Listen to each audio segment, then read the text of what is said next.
This ABC 15 Flash Briefing is sponsored by Sanderson Ford. Straight up.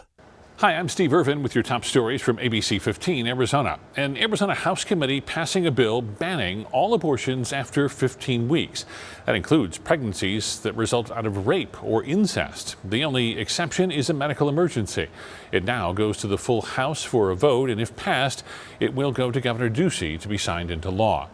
A bill barring transgender girls from playing on girls' sports teams has also passed an Arizona House committee in a 6-4 party line vote. The ban applies to both public and private schools. This now has to be passed by the full House in order for it to go to the governor's office. A Valley couple with ties to Ukraine hoping soon to land in Poland to help those fleeing the war-torn country of Ukraine. The UN reports just in the past 14 days, 2.1 million people have left the country. The Lukashevich family says they're ready and eager to help wherever they're needed, but they need the community's help to get there. They started a GoFundMe to help cover expenses to get to Poland and stay in order to help refugees escape the war zone. They say they also want to get their loved ones living in Ukraine to safety. Extracting them would be a lot easier if they weren't in, the middle of where a lot of the Russian troops are. Konstantin was born in Ukraine and moved to the States when he was 2 years old, later serving in the U.S. Marines. And he says he's prepared to fight. Melissa says she doesn't want to sit back and watch as people continue to die. All day Wednesday, ABC 15 bringing you in-depth coverage on Arizona's housing market. We hear the term affordable housing a lot these days, but what does that actually mean? Well, affordable housing means spending 30% or less of your income on housing and utilities. If you spend more than 30%, that means a person is cost burdened. Data from the city of Phoenix shows 36% of households are in fact in that category of being cost burdened.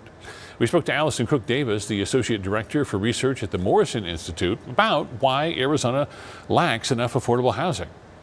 This is becoming an increasing problem because of the increase in cost of housing. There's also been increase in cost of building, right, and increase in cost of land. So all these increased costs also mean that even rentals have increased substantially. Cook Davis says other factors contribute to lack of affordable housing, but it boils down to supply and demand. The demand for housing continues to grow in Arizona, while the housing supply struggles to keep up.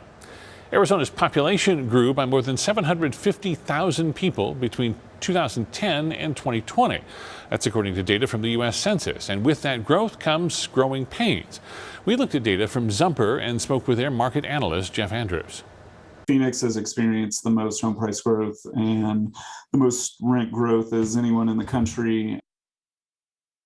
But Phoenix isn't the only city in the valley seeing rent prices rise. According to Andrews, Scottsdale, Chandler, and Gilbert all saw rent go up in 2022. A one-bedroom apartment in Scottsdale will cost you close to $2,000. Chandler about $1,600.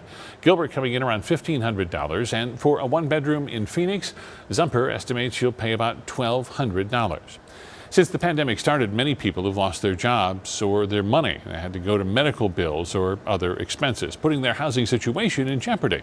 But the state may be able to help financially.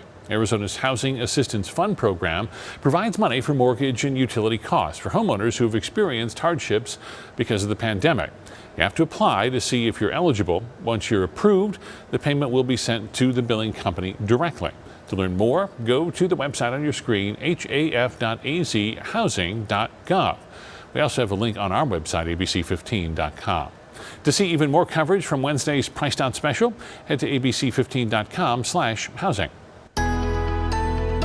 Tracking your most accurate forecast, I'm meteorologist Jorge Torres. We are expecting some changes on your Thursday in the form of breezy conditions and a slight chance of evening showers here in the valley. Starting off with temperatures near 50 degrees at 6 in the morning, warming up throughout the day into the mid-60s by midday and reaching the lower 70s by the afternoon with increasing clouds and again that slight chance of evening showers here in the Phoenix metro. Across northern Arizona tomorrow, temperatures climbing in the upper 30s there in Flagstaff after the Grand Canyon 2, 50s in Kingman and Winslow, and still in the 70s from Lake Havasu City all the way down to Yuma, where the big story tomorrow there will be the high winds and potential for blowing dust. Peak wind gusts in western parts of Arizona could reach 50 miles an hour. As far as rain in the valley, amounts will be fairly light, perhaps a tenth of an inch at most, and snow levels down about 4,000 feet by Friday, with 1 to 3 inches of snow potentially in Flagstaff. Here's your 7-day forecast. Temperatures remaining in the 70s through Saturday. Then we're in the 80s by the weekend. In Flagstaff, a 70% chance of snow tomorrow. Then warming up this weekend too, with highs in the 50s. For the latest headlines, weather, and traffic, head to abc15.com or download the free ABC15 mobile app. This ABC 15 Flash Briefing is sponsored by Sanderson Ford. Straight up.